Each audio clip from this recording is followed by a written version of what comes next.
So for these videos, we're just trying to get you guys just a really quick little video on how to get this warm-up done, right? Because there's a ton of questions that you're always going to get asked this first few weeks. So for bands, there's not really anything you can do wrong. You just want to make sure you have really good form while you're doing these. Okay, make sure that your stance is always good. So nice athletic stance, keep your knees bent, keep your feet shoulder width apart. The biggest thing though is keep your core tight.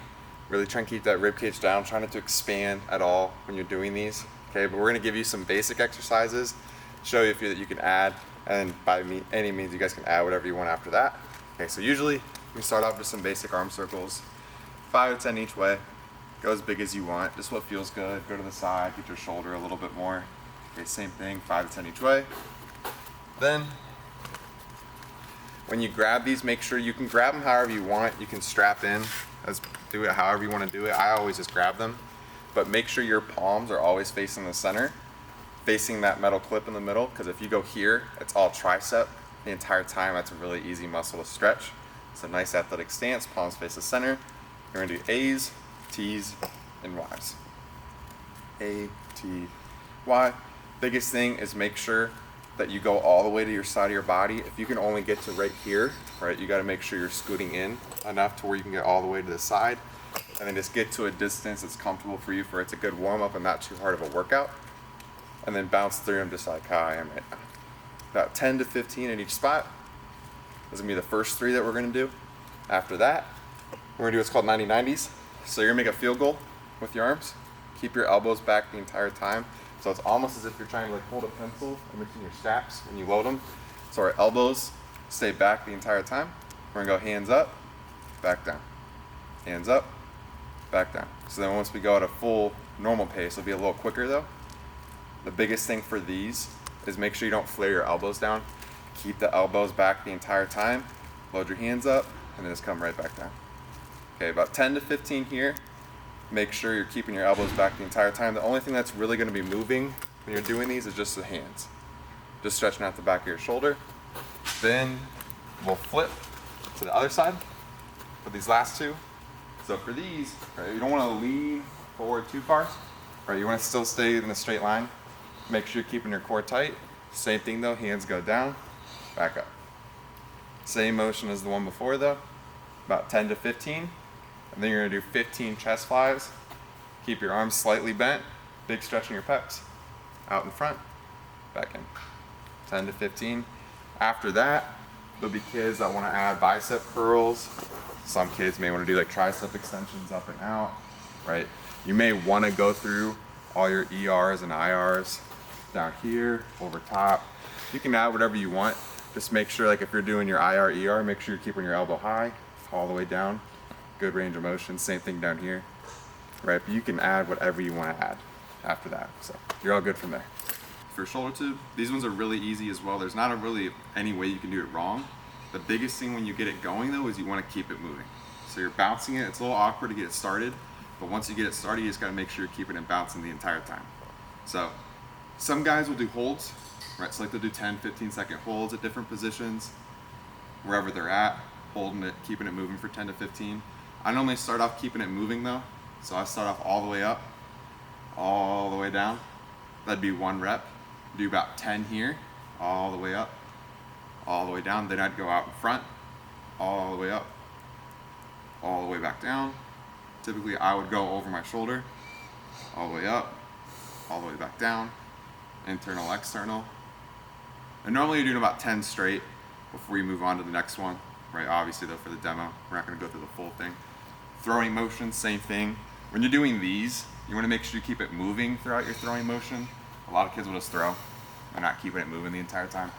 So make sure you're moving it the entire time. All the way back down. Maybe once you feel good there, you take a little breather. You do those extra 10, 15 seconds at each spot. Typically it's out here, out in front, and overhead. Whether it's here or bent, either one doesn't matter. You just wanna make sure you're moving your shoulder at all your different angles, so that way you're warming up every piece of your shoulder. And typically we'll end doing a slow stretch of that forearm. Make sure you go nice and slow on this one. Keep a nice tight grip. Open up as much as you can, all the way back and forth. Stretching out that forearm. You just want to be careful because if you go crazy fast, it's obviously a long lever. It's going to torque your arm really big. So just nice and slow. Get a nice good stretch. typically just your throwing arm as well. You don't have to do both arms with these. So for med balls, what we're gonna do here, right? So this is where our med balls and our plyos are where we're really gonna work on our drill work. So everything you guys did on your movement screens, all your yellows and reds that you have in your throwing evals, this is where you're really gonna start working on what those specific needs are and get those movements crazy involved into your warm-up routine. The biggest thing here is know that each drill has something there's more than one thing you can work on with each drill. Okay, you could be working on your front leg, your lead leg block, your glove arm mechanics, keeping your head through the zone, not trying to peel off, keeping that back heel on the ground. There's a ton of different things you can do with each drill, but you kind of want to focus on like what you need the most per drill. But we're gonna show you the basic 3, and then when you guys come into the actual program, that's when you guys will get the more advanced, figure out like what you specifically need and kind of get it a little bit more personalized for you. We're gonna start off though with the shuffle pass. So we're gonna find a spot on this wall, decent distance away, just so when you throw that ball's not coming back at you right away. You wanna be able to catch it, but not right on you. We're gonna start off with our hands underneath. Okay, we're gonna load back, and once that foot lands, we're gonna drive our hips all the way through and finish with our head in the middle of our body. That was obviously at 50%. When we do these, we're gonna crank these as hard as you can. But the biggest thing you wanna remember is once you load, when that front foot lands, you gotta have that weight still stacked over your back foot, because the biggest thing kids are going to do is they're either gonna land forward, or once they do land, their head's gonna peel with them. They're gonna lead with their head and everything's gonna fall forward.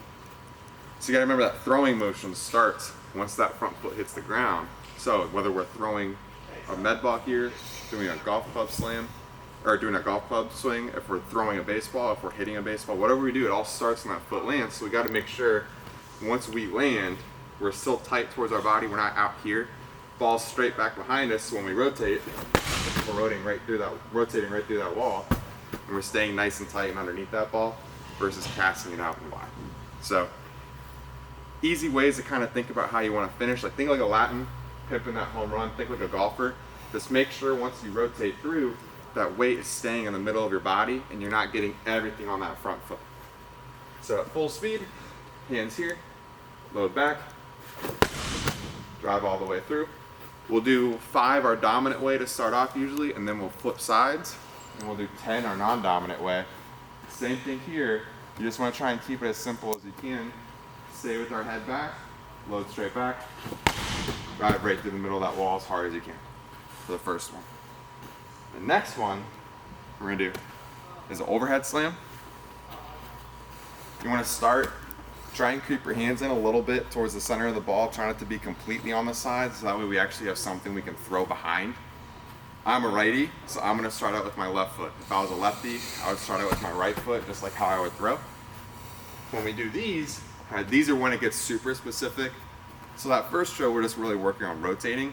Here, you can really work on keeping that head back, keeping that glove side tight, really working on that lead leg, keeping our head stacked over that back hip, whatever we want to really work on here. So to start off, we're going to walk into it for the first drill with this. So I'm going to step into it, load over my head, and when I finish, I'm going to try and finish parallel to the ground, right? Stick that landing and finish with my head really driving down towards that front knee. The big thing here is when I start out, I want to make sure that my weight, when I land, is still behind my front foot, so that when I actually finish out in front, I'm now finishing over top my toe. If I land and my weight's already on my toe, the second I go to actually extend out in front, I'm over my toe. Anytime our weight goes over our toes, we're gonna fall forward. So you really wanna make sure, same thing here, like our starting point with this is extremely important. If you really struggle when you throw a baseball about falling out in front and following your throw, then you really want to work on just staying in a split stance here and start with that weight behind. All my weight is in the center of my mass now, it's behind my toe. So once I'm here, now I can load, and when I finish, I know I'm going to be driving down towards my toe and not instantly falling out in front. So if you really need to work on getting your core involved, it's easier to start on that split stance at first. Typically we'll do 10 walking into it, but if you really struggle at staying up top here and having all arm involved, then start in that split stance and really work on driving down, pulling that front hip back, driving that core down towards that knee, and getting that ball right below this seam. So one more time. Out here, step into it. Finishing nice and low and finishing down towards that knee. The last one we'll do here is a very important one. This one, when we start, this is gonna be one where we're not throwing the ball, we're actually gonna be pressing the ball. So, nice athletic stance again. This ball is gonna start in our back shoulder with this elbow high. And when I load, my upper half's not gonna move at all. So I'm gonna sit into my heel a little bit more and stride out a little bit, but this upper half's not gonna go anywhere. So for here, a lot of kids flare out. A lot of guys in your evals are gonna have elbow flare out. You're gonna have weak left side mechanics, not getting that chunk over top, not getting good extension, not keeping your head through the zone. So this is a huge one for these guys. You really wanna make sure that once this foot strides here, I'm gonna take this front elbow, I'm gonna drive it straight back, and my backside here will come over top now, so that once I'm here, my chest now is out in front, my arm's still loaded, I can now extend out in front. If I'm going here with it, and I pull out to the side, my chest is gonna stay back, but the problem is I'm gonna start slapping. And when my chest stays back here, and I'm already sticking that front foot, I can't now extend as far. Versus if I was here, I can now punch all the way through.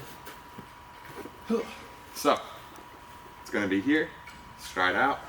That front side's gonna pull straight down, I'll keep my back side going over top.